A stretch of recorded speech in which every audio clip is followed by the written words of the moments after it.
జిల్లా జమలమడుగులోని బాలిక BC welfare hostel Mahatma Jyotirao Phule బాలుర హాస్టల్ను మంత్రి పరిశీలించారు. విద్యార్థులతో మంత్రి వసతులపై ఆరా తీశారు. విద్యార్థినులు చక్కగా చదువుకుని ఉన్నత స్థాయికి చేరుకోవాలని ఆకాంక్షించారు సవిత.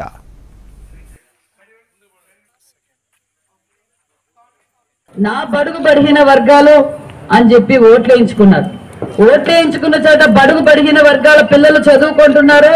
ఆ బాత్రూమ్ లో ట్యాప్ పోతే అన్నా మారుద్దామనేది లేదు, లైట్ పోతే మార్చేయలేదు, ఫ్యాన్ పోతే మార్చేయలేదు, డ్రైనేజ్ పోతే బ్లాక్ అయిపోతే కూడా 5 సంవత్సరాలుగా ఎలాంటి మరమ్మతులు కూడా డబ్బులు లేని ద్రోహి, బీసీ బిడ్డల ద్రోహి ఆ జగన్మోహన్ రెడ్డి గారు అని చెప్పాలి నేను.